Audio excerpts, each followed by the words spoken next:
اعوذ باللہ من الشیطان اللعین الرجیم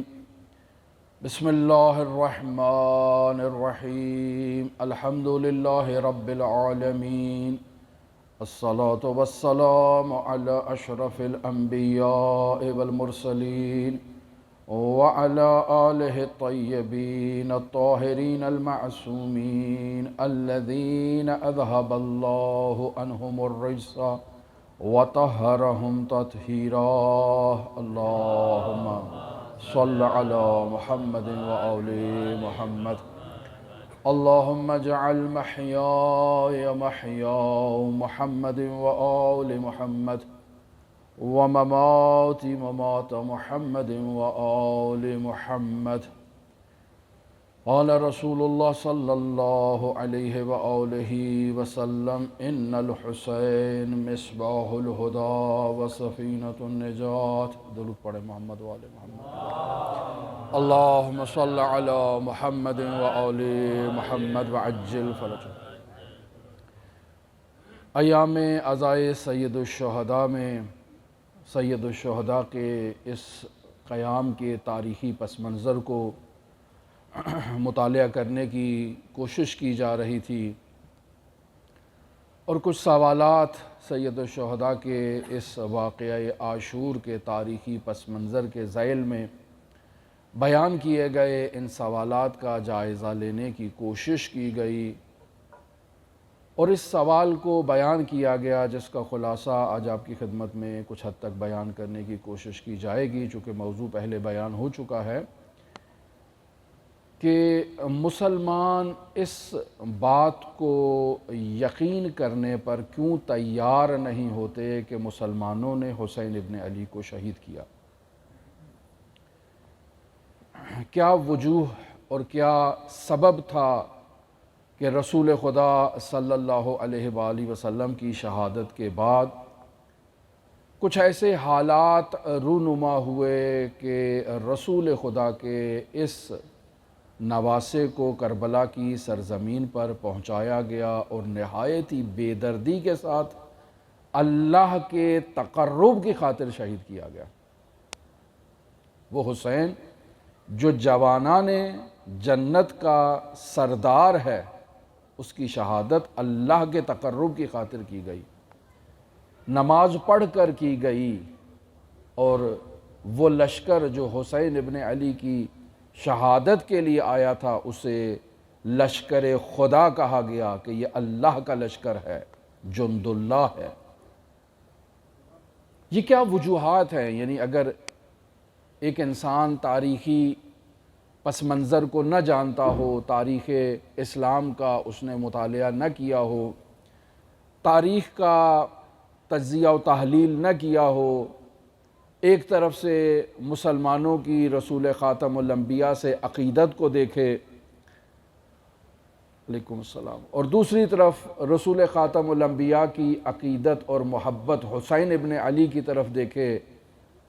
تو وہ اس بات پر یقین کرنے کے لیے تیار نہیں ہوتا کہ وہ افراد جو رسول خدا صلی اللہ علیہ وآلہ وسلم کے وضو کے قطرات کو تبرک کے طور پر لے جایا کرتے تھے، وہ کیسے رسول کے نواسے کو ایک ایسی بے دردی کے عالم میں اس انداز میں شہید کر سکتے ہیں۔ اور نہ صرف یہ کہ رسول خدا کو نواسے کو شہید کریں، بلکہ رسول خدا کی ناموس کو کیسے بازاروں میں گلیوں میں پھرائیں اور کیسے ان کو اسیر کیا جائے۔ لہٰذا آج بھی جب اس واقعے کا ذکر ہوتا ہے مجالس عزا میں اور ان حقائق کو بیان کیا جاتا ہے، تو وہ افراد جو رسول خدا صلی اللہ علیہ وآلہ وسلم سے سب سے زیادہ محبت کے دعوے دار ہیں، جو رسول خدا صلی اللہ علیہ وآلہ وسلم کے اصحاب سے محبت کے دعوے دار ہیں، وہ یقین کرنے کے لیے تیار نہیں ہیں، کیونکہ ان کی نزدیک تمام صحابی نجوم ہیں۔ کسی ایک کی بھی اقتداء کر لی جائے تو انسان نجات پا جاتا ہے۔ تو پس اس کا مطلب یہ ہے کہ جن افراد نے ایسے ستاروں کی اقتداء کی اور کربلا کے واقعے میں حسین ابن علی کی گردن پر انہوں نے خنجر چلایا اور شہادت کی، ان کے اس نظریے کے مطابق وہ بھی نجات یافتہ ہیں، وہ بھی ہدایت یافتہ ہیں، وہ بھی فلاح یافتہ ہیں، ان کا بھی اللہ کے نزدیک مقام ہے۔ لہٰذا آپ دیکھتے ہیں کہ اکثر جب مؤمنین حضرات اہل بیت علیہم الصلاۃ پر ظلم کرنے والوں پر لعن و نفرین کرتے ہیں، بطور خاص جب واقعہ کربلا کے عاملان پر نفرین کرتے ہیں تو ان کے حبدار کھڑے ہو جاتے ہیں کہ یہ کیسے ہے، ایسا نہیں ہو سکتا، کسی کو اجازت نہیں ہے تابعی کی شان میں گستاخی کرنے کی یا صحابی کی شان میں گستاخی کرنے کی، ولو اس سے بہت بڑے جرائم سرزد ہوئے ہوں، اور اس نے اسلام کے لیے بہت ہی ایسا سامان فراہم کیا ہو مسلمانوں کی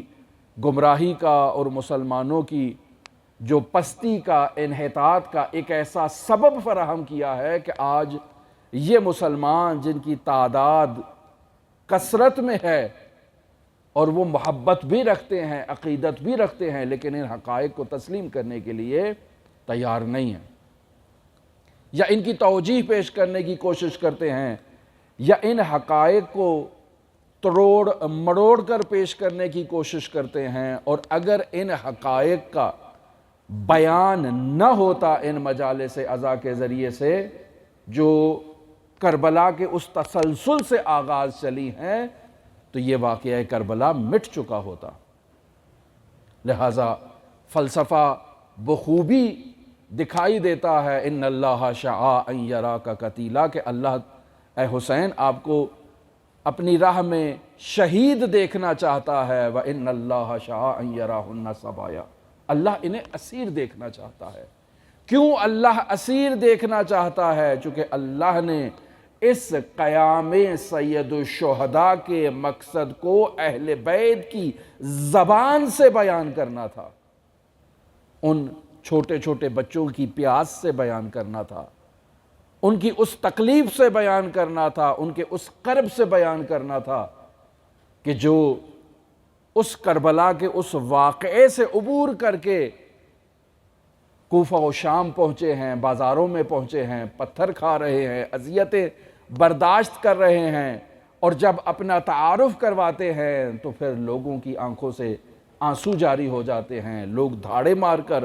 رونا شروع ہو جاتے ہیں کہ ہم انہیں کیا سمجھ رہے تھے اور یہ کیا ہے۔ لہٰذا اہل بیت کی قربانی اور اہل بیت علیہم السلام کا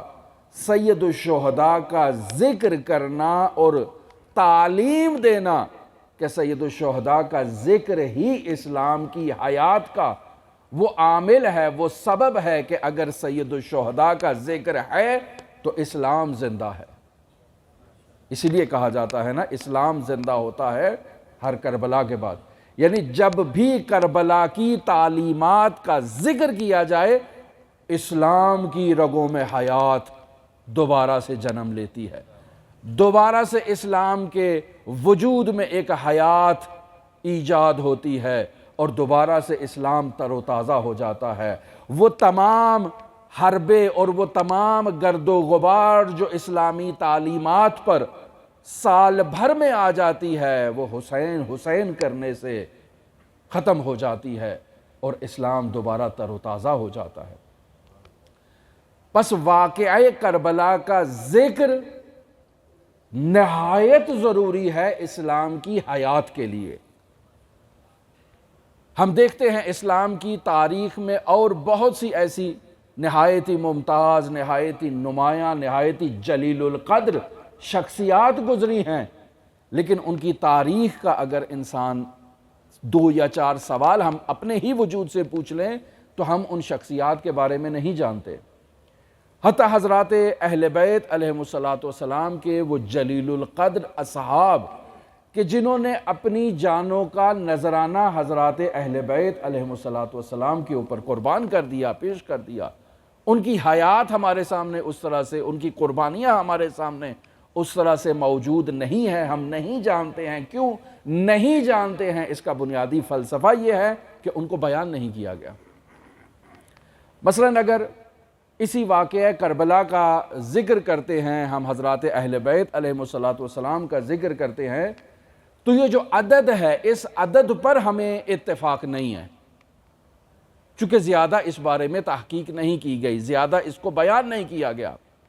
کبھی کہا جاتا ہے 72 ہے، کبھی کہا جاتا ہے 150 ہے، کبھی کہا جاتا ہے کہ 72 سے زائد ہے، کبھی مقدار کو کم بیان کیا جاتا ہے۔ وہ افراد جو چھوڑ کر چلے گئے، ان افراد کا تذکرہ نہیں کہ وہ کون تھے، کیوں چھوڑ کر گئے، ان کا کیا انجام ہوا۔ پس اس ممبر سے جس چیز کو بیان کیا جاتا ہے وہ چیز موجود ہے، اس چیز کا تذکرہ موجود ہے۔ حتیٰ آپ ان مصائب حضرات اہل بیت علیہم الصلوۃ والسلام کو دیکھ لیں، خطبہ بیان کرتے ہیں، لیکن ان مصائب کی تبیین میں بھی الفاظ مختلف ہیں، روایات مختلف ہیں۔ وہ الگ نقطہ ہے کہ یہاں فقہا کہتے ہیں کہ جو اہل بیت علیہم الصلوۃ والسلام کی مظلومیت و مصیبت کربلا کے میدان میں تھی، وہ اس سے بلند ہے کہ ہم اس کو اپنی زبان پر جاری کر سکیں، لہذا جن مصائب کو بیان کیا جاتا ہے ان مصائب میں اس پہلو کو مد نظر رکھا جائے کہ اس میں اہل بیت کی کسر شانی اور توہین مقصود نہ ہو، لیکن لب مطلب جو بیان کرنا مقصود ہے کہ واقعہ کربلا کو بیان کیا گیا، اس تبیین کے نتیجے میں اسلام زندہ ہے اور واقعہ کربلا کے حقائق زندہ ہیں۔ ہمارے گھر میں بچوں کو واقعہ کربلا کا علم ہے، لیکن اگر ائمہ معصومین علیہم الصلوۃ والسلام میں امیر المؤمنین کی زندگی کو دیکھ لیا جائے، حضرت امام حسن مجتبی علیہ آلاف و تحیت و ثنا کی زندگی کو دیکھ لیا جائے، تو وہ پختہ چیزیں جو آپ کو امام حسین علیہ الصلوۃ والسلام سے زیادہ معلومات ہیں، اس شدت کے ساتھ امیر المومنین کی مظلومیت کا علم نہیں ہے، اس شدت کے ساتھ امام حسن مجتبی کی مظلومیت کا علم نہیں ہے، اس شدت کے ساتھ امام علی ابن الحسین کی مظلومیت کا ذکر نہیں ہے، یعنی اس انداز میں، کیونکہ زیادہ فوکس جو ہے وہ حضرت سید الشہداء کی تبیین پہ ہوا، اور روایات بھی اس سلسلے میں موجود ہیں کہ جو حضرت سید الشہداء کا بار بار ائمہ معصومین نے ذکر کیا، حتیٰ یہ تعلیم دے دیا کہ آپ کی زندگی میں کوئی مشکل آتی ہے تو اپنی مشکل کی بجائے حسین ابن علی پر گریہ کرو، حسین ابن علی کی عزاداری کرو، حسین ابن علی کا ذکر کرو، چونکہ ذکر حسین جہاں آپ کو آپ کے ہم و غم سے تسکین دیتا ہے، وہاں یہ ذکر اسلام کی آبیاری کا باعث بنتا ہے، اسلام کی سربلندی کا باعث بنتا ہے۔ پس اگر ہم اصحاب کا دیکھ لیں یا ائمہ معصومین علیہم الصلوۃ والسلام کے جو مصائب ہیں، مظلومیت ہے، جو ان کی زندگی کے وہ فراز و نشیب ہیں، ان کا اگر جائزہ لیا جائے تو اس پختگی کے ساتھ جو امام حسین کے بارے میں ہم سب کو معلوم ہوتا ہے یا ہمارے گھروں میں بچوں کو معلوم ہوتا ہے، اس پختگی کے ساتھ ائمہ معصومین جو باقی ہستیاں ہیں وہ پختگی نہیں ہوتی ہے، مگر خاص حضرات معصومین۔ امیر المومنین کے فضائل جو کہ ممبر پر زیادہ بیان کیے جاتے ہیں، ان فضائل کا علم ہے، لیکن امام زین العابدین کی کیا فضیلت ہے، امام محمد باقر کی کیا فضیلت ہے، امام جواد کی کیا فضیلت ہے، امام نقی کی کیا فضیلت ہے، یعنی جس انداز میں جو چیز بیان کی جاتی ہے، کثرت سے بیان کی جاتی ہے، وہ ماندگار رہتی ہے، وہ باقی رہتی ہے، وہ آگے نسلوں تک منتقل ہوتی ہے۔ اور بنیادی فلسفہ کربلا کے ذکر کا یہ تھا کہ اس میں تحریف نہ ہونے پائے، اس کو زندہ رکھا جائے۔ کیوں؟ چونکہ اسلام کی بقا کا راز ذکر حسین ابن علی میں ہے، لہذا نسلوں کو منتقل کیا گیا، بچوں کو سکھایا گیا، مرثیے پڑھے گئے، قصیدے پڑھے گئے، اس ذکر کو زندہ رکھنے کے لیے اور بیان کرنے کے لیے۔ اور مد مقابل آپ دیکھیں کہ اس ذکر کو چھپانے کے لیے بھی اسی انداز میں کاوشیں کی گئی ہیں، لہذا آج یہ جو افراد آپ کو رضی اللہ کہتے ہوئے دکھائی دیتے ہیں، ان میں اکثر لوگ وہ ہیں کہ جو حقائق کو نہیں جانتے، اور بعض لوگ عناد کے طور پر بھی ایسا اقدام اٹھاتے ہیں، ایسا نہیں ہے کہ نہیں ہے۔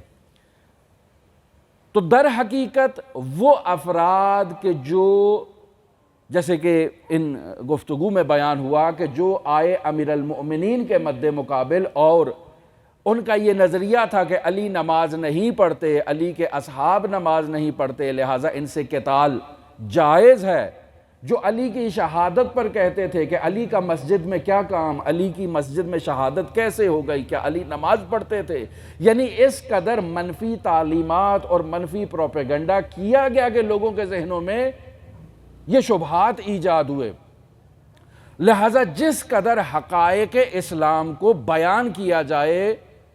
ان کو آئندہ نسلوں تک پہنچایا جائے، وہ حقائق تابندہ ہوتے ہیں، وہ حقائق ابھر کر سامنے آتے ہیں، وہ حقائق آئندہ نسلوں تک پہنچتے ہیں۔ اور بیان ہوا کہ حاکم شام نے باقاعدہ طور پر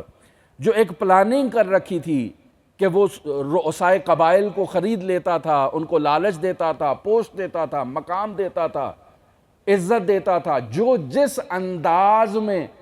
اس لالچ میں آتا تھا اس انداز میں اس کو لالچ دے کر اس کو اپنا حامی بنا لیا جاتا تھا۔ پس ایک یہ حربہ اپنایا گیا، اور دوسرا وہ افراد جو کسی لالچ میں نہیں آئے انہیں تلوار سے شہید کر دیا گیا، قتل کر دیا گیا، ان کا نام مٹا دیا گیا، جو ان کا ذکر تھا اس ذکر کو بھی محو کر دیا گیا، اور ان کے خلاف ایسا منفی پروپیگنڈا اور ایک ایسا تبلیغی جو ہے وہ سیٹ اپ ایجاد کیا گیا کہ تاریخ کا رخ ہی موڑ دیا، ان کے چہروں پر ایک ایسی جو ہے وہ تاریکی ایجاد کر دی کہ لوگ ان کے بارے میں جانتے نہیں ہیں، لوگ ان کے بارے میں علم نہیں رکھتے ہیں۔ لہٰذا یہ ایک منفی پروپیگنڈا تھا، ایک منفی جو اس کا حربہ تھا، اور بیان ہوا کہ ہر دور میں حکومتیں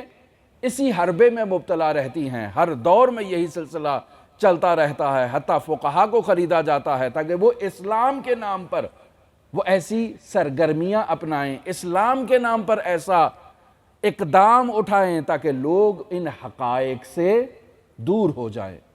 جب لوگ دیکھتے ہیں کہ ایک انسان جس کی پیشانی پر محراب موجود ہے، جو قاری قرآن ہے، حافظ قرآن ہے، تلاوت قرآن کرتا ہے، نماز کو اول وقت میں پڑھتا ہے، اس کی کبھی مسجد مس نہیں ہوتی ہے، ایسا انسان جب اسلام کے بارے میں گفتگو کرے گا تو کوئی اس کو تردید کی نگاہ سے نہیں دیکھے گا۔ لہٰذا ایسے ایسے مفتیان کو تیار کیا گیا، ایسی شخصیات کو تیار کیا گیا۔ لہٰذا جب بھی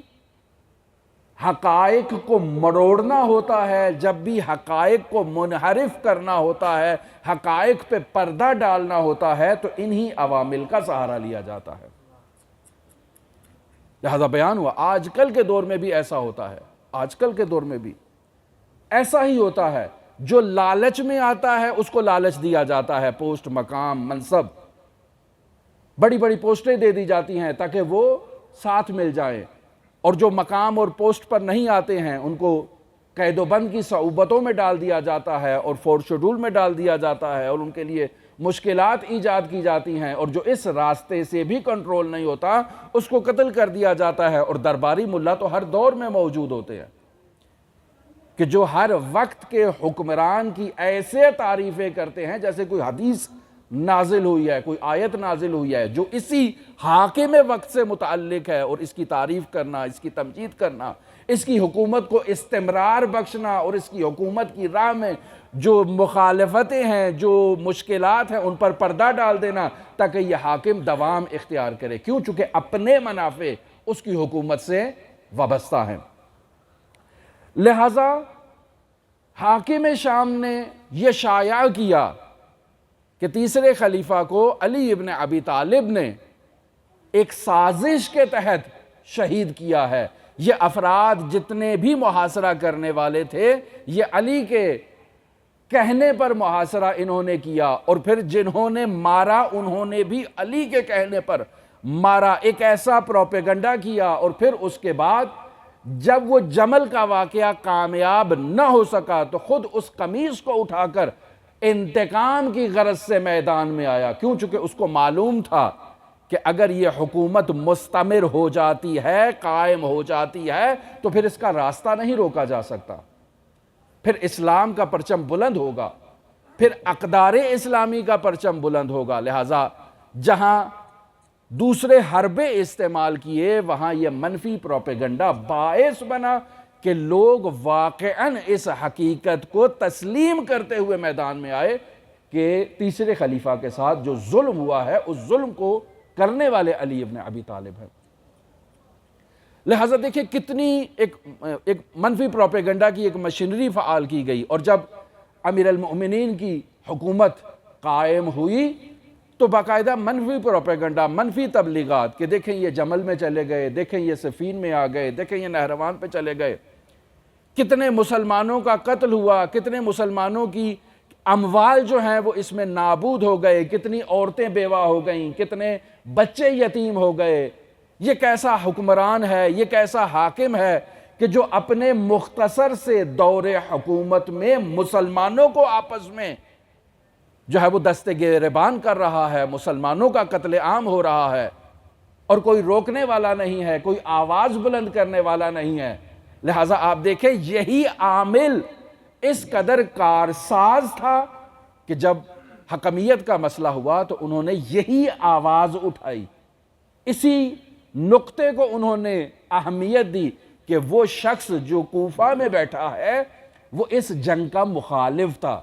مسلمانوں کے قتل عام کا مخالف تھا، مسلمانوں کے آپس میں قتال کا مخالف تھا، مسلمانوں کے اموال، مسلمانوں کی جو ناموس ہے اس کو اس انداز میں بے دردی کے ساتھ نابود ہوتے ہوئے وہ نہیں دیکھ سکتا تھا، وہ مخالف تھا، پس وہی حق پہ ہے، اسی کو حکم مقرر کرنا چاہیے، لہٰذا مجبور کیا کہ وہ حکم مقرر ہو۔ یہ تاریخ ہے، اس کو جتنا بیان کیا جائے اس انداز میں، جیسے شہید رہبر اسلام نے وہ 250 سالہ انسان بیان کیا جس میں ان فراز و نشیب کو بیان کیا کہ کیسے کربلا تک پہنچے اور کیسے یہ واقعہ رونما ہوا اور کیسے جو ہے وہ یہ شہادتیں ہوئیں، اور پھر جب امام حسن مجتبیٰ علیہ آلاف و تحیت و ثنا کے اس معاہدے میں یہ لکھا تھا کہ یہ شخص اپنے بعد کسی کو اپنا جانشین مقرر نہیں کرے گا، تو جب اس کی حکومت تثبیت ہو گئی تو اس نے خود بیعت لینا شروع کی یزید کے لیے۔ مختلف اصحاب پیغمبر کو جمع کیا جاتا اور ان سے حمایت حاصل کی جاتی، مختلف ایسے افراد کو کہ جو سادہ لو افراد ہیں ان کو جمع کیا جاتا، ان سے حمایت لی جاتی، اور جو مخالفت کرتے وہ افراد سرشناس افراد تھے، جیسے آپ کی خدمت میں بیان ہوا کہ یہ آتا ہے پہلے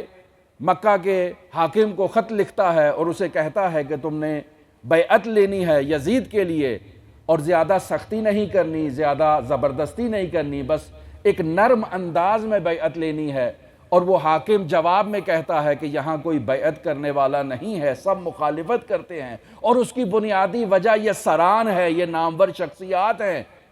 لہٰذا اس وجہ سے بیعت نہیں ہو سکتی۔ خود آتا ہے اور آ کر سید الشہداء سے مکالمہ کرتا ہے۔ اب اس مکالمے کو پہلے بھی آپ کی خدمت میں بیان کر چکا کہ سید الشہداء سے یہ آ کر کہتا ہے کہ آپ کیوں مسلمانوں کے درمیان وحدت ایجاد نہیں ہونے دیتے، کیوں مسلمانوں کے درمیان اختلاف کو جو ہے وہ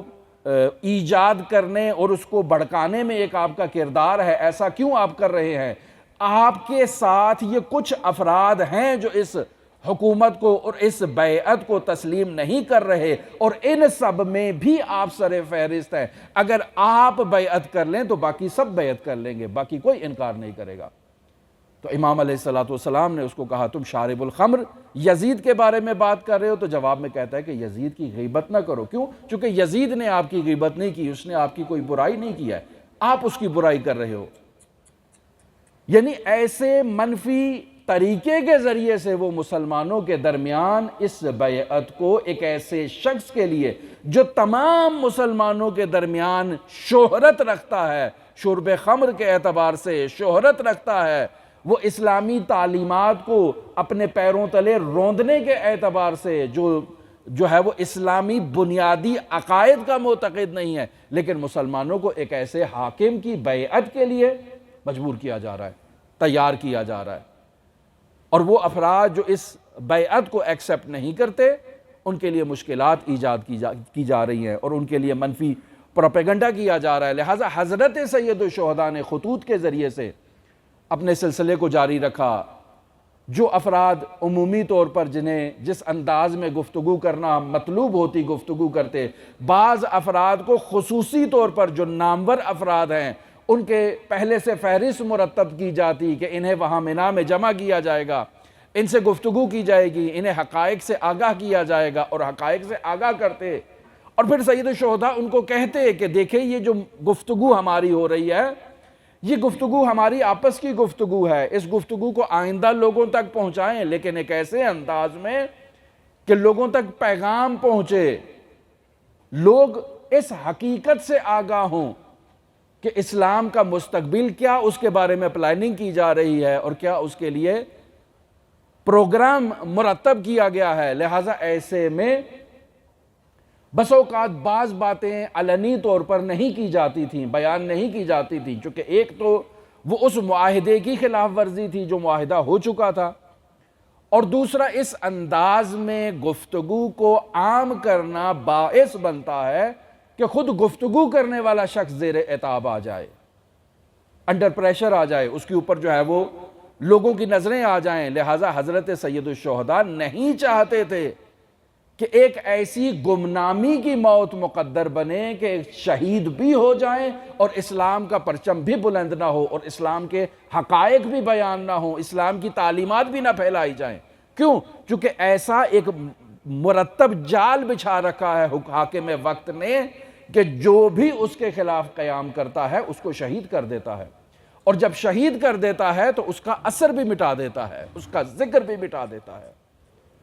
اس کی تعلیمات بھی مٹا دیتا ہے۔ لہٰذا آپ دیکھیں یہی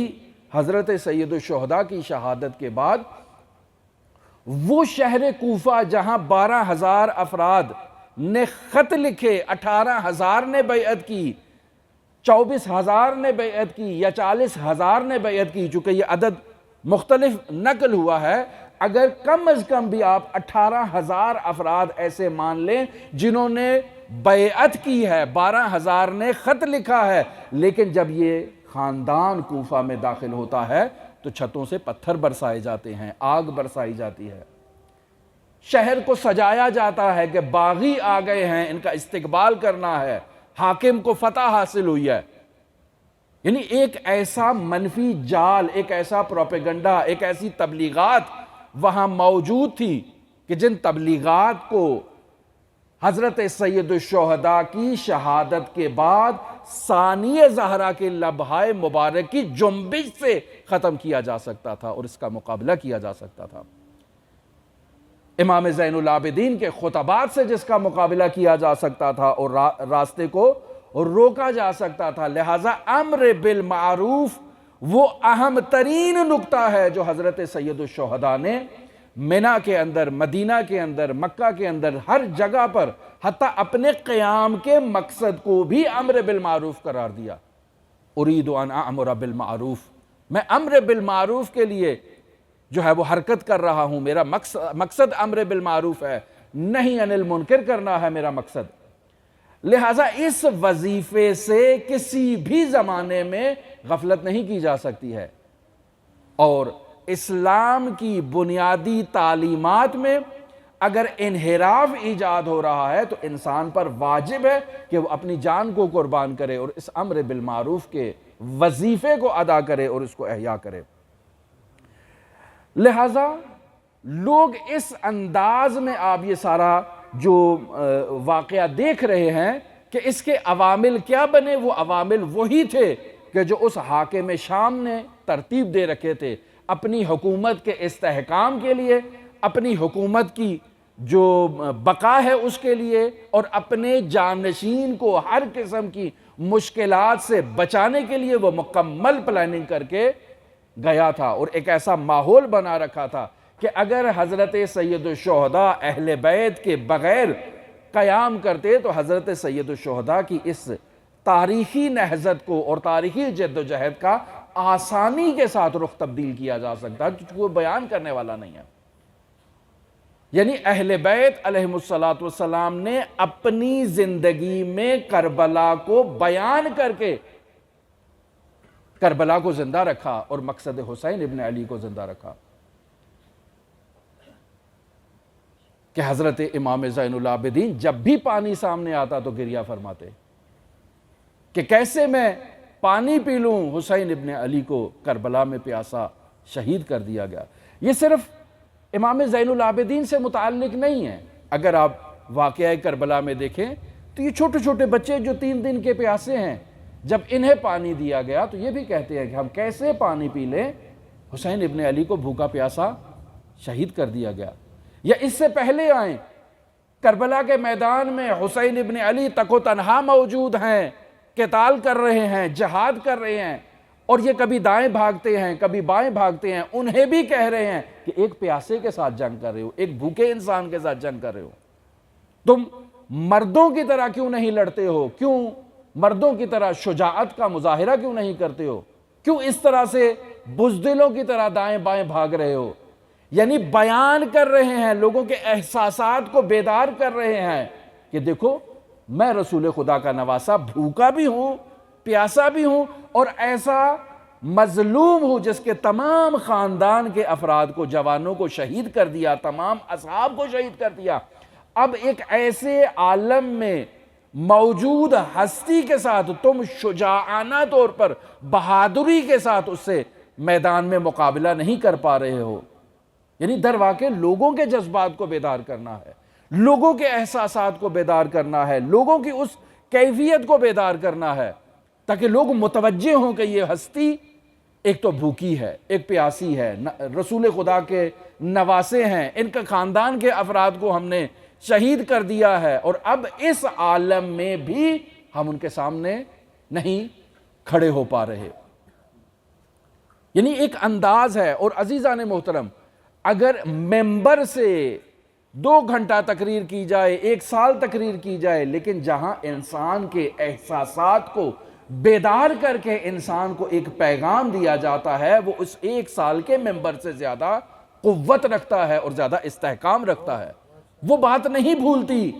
وہ ان کی نسلوں میں بات یاد رہے گی کہ ہمیں سید الشہداء نے اپنے پیاسے ہونے کا ذکر کیا تھا، اپنے بھوکے ہونے کا ذکر کیا تھا، اور ہم عرب کے ایسے شجاع ہیں کہ جو ایک پیاسے اور ایک بھوکے انسان کے ساتھ بہادری کے ساتھ نہیں لڑ سکے، جو تک و تنہا تھا اور ہم ہزاروں کے لشکر میں تھے،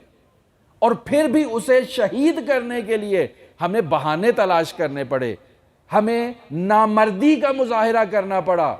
اور اس انداز میں اسے ہم نے اس کے ساتھ مقابلہ کیا ہے کربلا کے میدان میں۔ اور صرف اس کے ساتھ مقابلہ نہیں کیا، اس کی اطرت کے ساتھ، اس کے اہل بیت کے ساتھ کس انداز میں مقابلہ کیا ہے، اور کس انداز میں انہیں اسیر کیا ہے، انہیں بازاروں میں لے آئے ہیں۔ جب انسان آنکھوں سے آنسو بہاتا ہے، انسان کے دل میں جب ایک وہ کیفیت طاری ہو جاتی ہے ایک مظلومیت کی، اور مظلوم کی مظلومیت کو دیکھ کر جب اس کا دل جو ہے وہ سکڑنے لگتا ہے، دل میں لرزہ طاری ہوتا ہے، وہ بات اس کو کبھی نہیں بھولتی، وہ اس کی ہمیشہ یاد رہتی ہے۔ اور اگر اس انداز میں اس بات کو لوگوں تک منتقل کیا جائے، لوگوں کی آنکھوں سے آنسو جاری ہوں، وہ زار و قطار رونے لگیں، تو اس کا مطلب ہے وہ پیغام منتقل ہو گیا جو پیغام دیا جانا تھا، اور وہ پیغام اب کوئی نہیں بھولے گا۔ لہٰذا اتنی مظلومیت ہوئی کربلا کے اس واقعے میں کہ حتیٰ وہ موجودات کے جو ذی روح نہیں ہیں، جن میں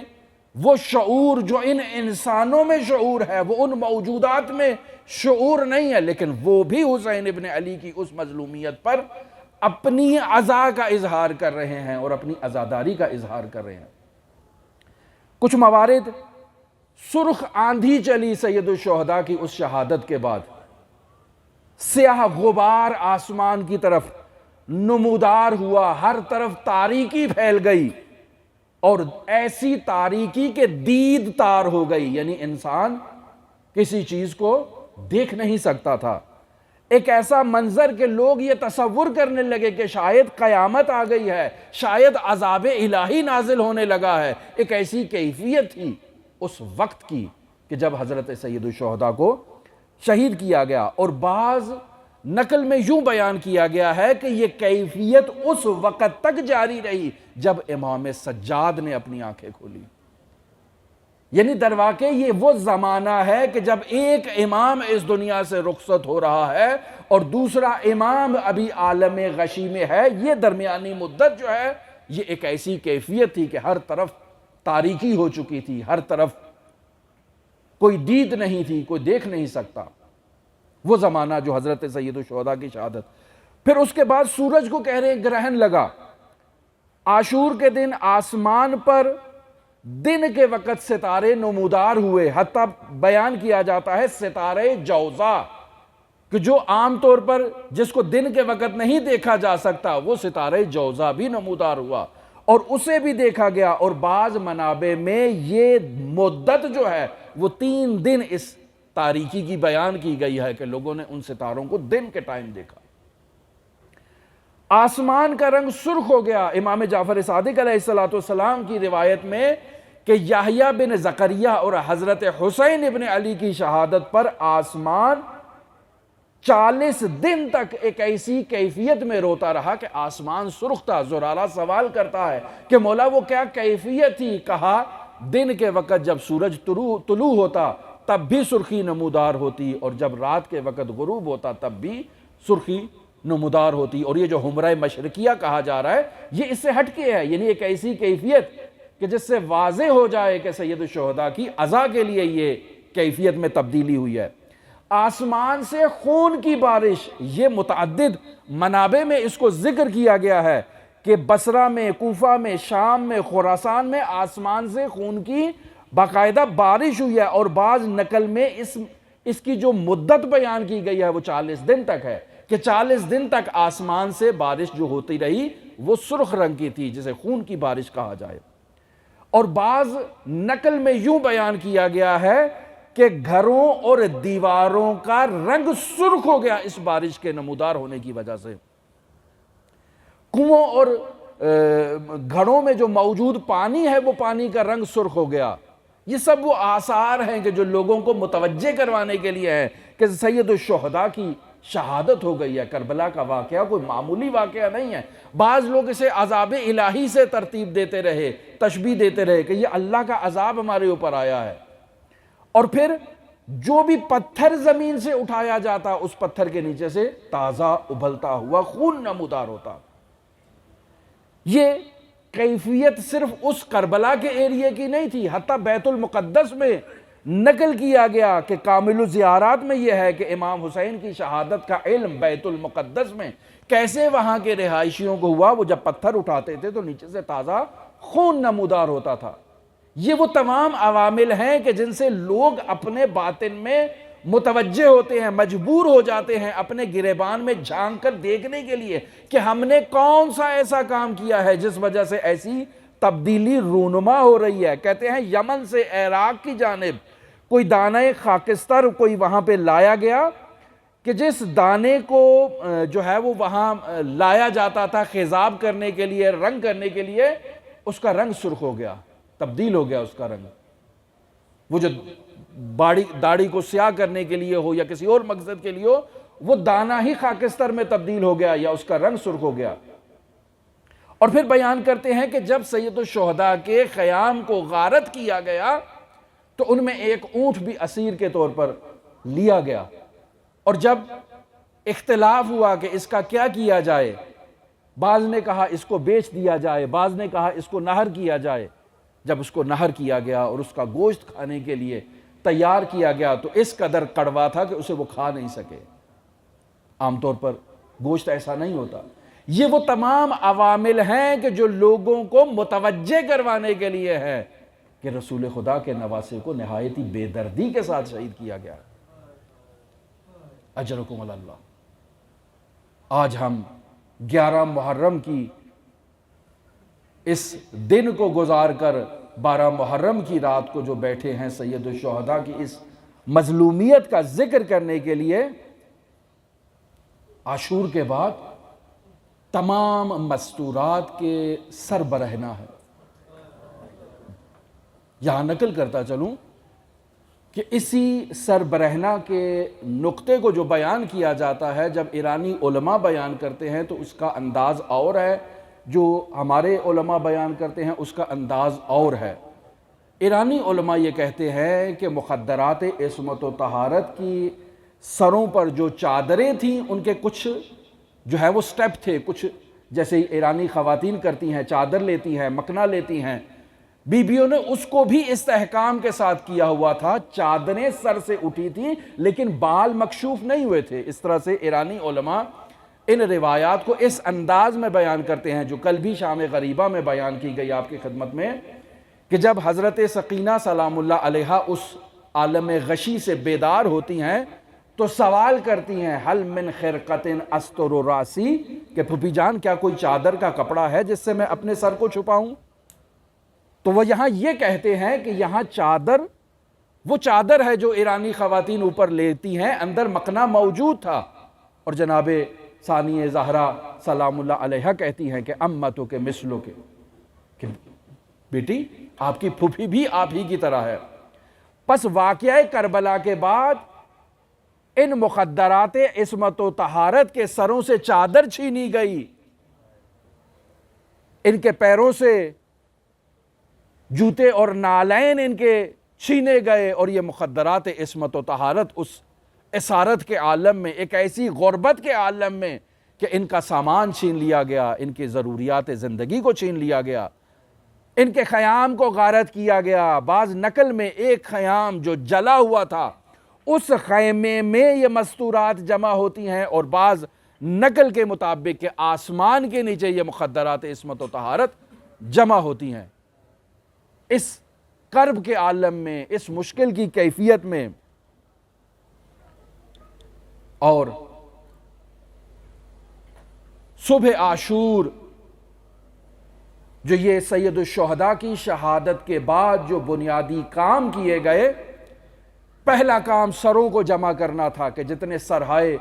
مقدس ہیں ان کو ابدان سے جدا کیا جائے، سروں کو جدا کیا گیا۔ دوسرا عمل ان اجساد پر گھوڑے دوڑائے جائیں،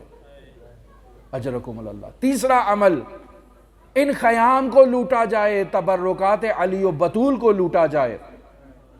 اب جب حسین ابن علی کا سر مل گیا عمر سعد کو تو اسے خولی کے حوالے کیا کہ جاؤ اسے ابن زیاد تک پہنچا دو، اور 72 جو سر بعد میں تھے انہیں کہا کہ صبح شمر لے کر جائے گا۔ اب یہ خولی اس سر کو لے کر چلا ہے، راستے میں اپنے گھر جاتا ہے، اس سر کو جا کر اپنے زوجہ سے چھپانے کے لیے تنور میں ڈال دیتا ہے۔ یہ زوجہ رات کو تہجد کے لیے اٹھتی ہے اور دیکھتی ہے اس تنور سے ایک نور کی ہماری نمودار ہے، اور یہ سر آوازیں دے رہا ہے علی الغریب علی الشہید علی المظلوم۔ متوجہ ہو جاتی ہے کہ خولی نے کوئی بہت بڑا جرم کیا ہے، فوراً اس سے جدا ہو جاتی ہے کہ تو نے فرزند رسول کا سر لے کر آیا ہے اور اسے تنور میں ڈال دیا ہے۔ اور دوسرا، صبح عاشور جب ان مخدرات عصمت و طہارت کو سوار کیا جاتا ہے، اسیر کیا جاتا ہے، ایک ہی رسن میں باندھا جاتا ہے، نہیں معلوم امام سجاد نے وہ رسن باندھے یا زینب عالیہ نے تمام مستورات کو اور رسن باندھے گئے۔ ان کو بغیر پالان کے اس اونٹوں پر سوار کیا گیا۔ آیت اللہ علم الہدا پڑھ رہے تھے، ایک تختہ ان اونٹوں کے اوپر رکھا گیا، ان مخدرات عصمت و طہارت کو بچوں سمیت اس تختے پر سوار کیا گیا، اور جس سے گرتے رہے بچے، جھڑتے رہے بچے۔ امام زین العابدین کو رسن باندھے گئے، ان اسیروں کو شہداء کے درمیان سے گزارا گیا، اور جب زین العابدین نے اپنے بابا کے جسد اطہر کو اس انداز میں دیکھا، موت کی زردی نمایاں ہوئی۔ ثانیہ زہرا اس کیفیت کو دیکھ کر خود کو اونٹ سے گرا دیتی ہے۔ نہیں معلوم کیسے ثانیہ زہرا سید الشہداء کے جسد اطہر پر پہنچی، اور آ کر بھائی کی کٹی ہوئی رگوں کا بوسہ لیا، اب مدینے کی طرف رخ کر کہا صلی علیک ملیک السماء، اور نانا آسمان کے فرشتوں کا آپ پر سلام، ھذا حسین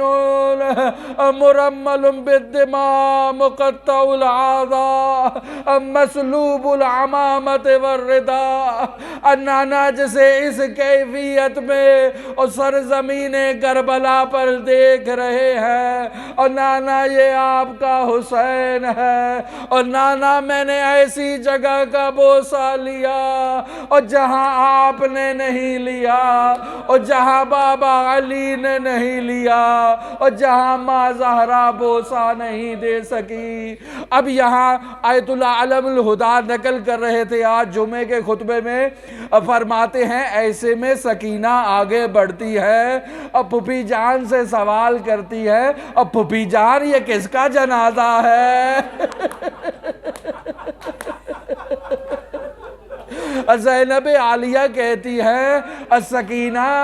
یہ آپ کے بابا کا جنازہ ہے، اور رات کو تماچا کھائے ہوئے بچی اور در چھینے ہوئے بچی اور دامن میں آگ لگے ہوئے بچی، اور جب بابا کے جنازے کو دیکھتی ہے تو اپنے دکھ بھول جاتی ہے۔ آیت اللہ علم الہدا بیان کر رہے تھے کہ بچی نے آ کر سوال کیا،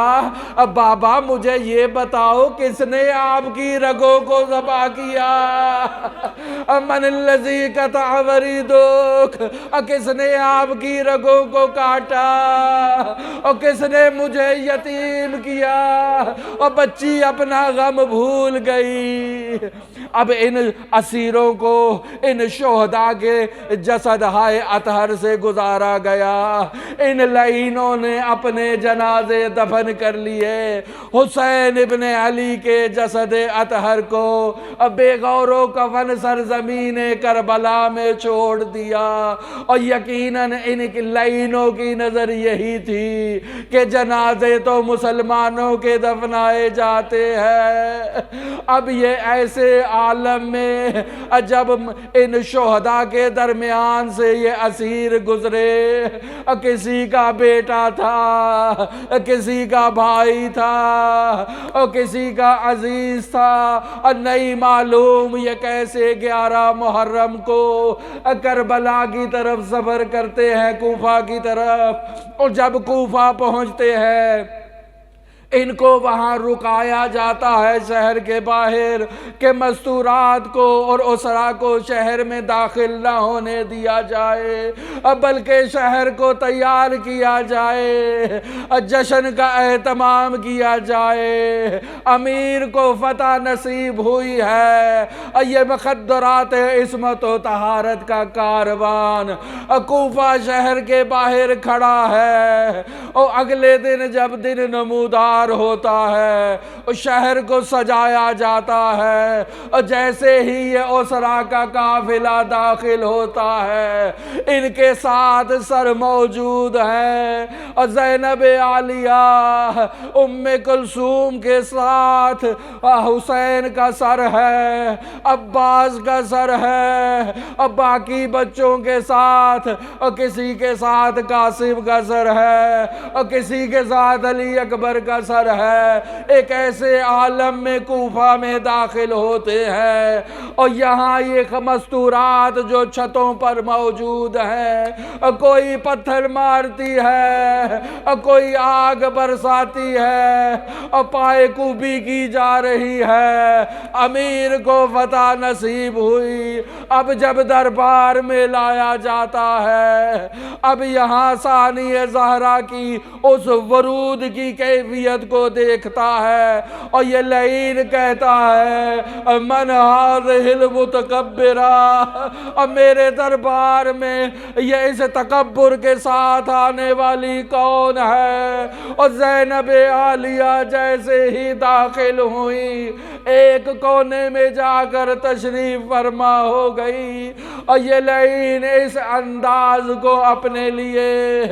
بے ادبی سمجھتا تھا، اللہ لہٰذا مخاطب ہوا۔ اب جب زینب نے اپنی زبانوں کو جنبش دی تو وہاں عبداللہ عفیف نامی ایک صحابی ہے اور جو آنکھوں سے نابینا ہے، ایک آنکھ جمل میں علی پر قربان کر دی اور دوسری آنکھ صفین میں علی پر قربان کر دی، اور جب آواز علی کو سنا تو کہتا ہے مجھے تو بتایا گیا تھا علی کوفہ میں شہید ہو گئے، اور یہ علی کے لہجے میں بات کرنے والا کون ہے؟ اور کہا یہ علی کی بیٹی زینب ہے۔ اور جب اس زینب کا نام سنا اور جلال آ گیا، ابن زیاد پر لعن و نفرین کہی اور کہا تجھے جرأت کیسے ہوئی علی کی مخدرات کو تو بازار میں لے آیا، خاندان علی کو، حسین ابن علی کو ایسے شہید کیا۔ فوراً حکم دیا اس عبداللہ کو اسیر کر لیا جائے اور سر بدن سے جدا کر دیا جائے۔ ازدی قبیلہ اٹھ گیا کہ ابن زیاد تیری جرأت کیسے ہوئی ہمارے قبیلے کے ایک صحابی کو ایسے قتل کرنے کا حکم کیسے دیا تو نے؟ اللہ یوم کا یوم کا یا ابا عبداللہ، حسین تیری مظلومیت۔ ازدی قبیلہ اپنے صحابی کے لیے کھڑا ہو گیا، اور لیکن جس نانا کا کلمہ پڑھنے والی امت تھی اس امت نے نواسہ رسول کو اور 3 دن کا بھوکا رکھا، پیاسا رکھا اور بے دردی سے شہید کر دیا۔ الا لعنت اللہ علی قوم الظالمین۔ ماتم حسین۔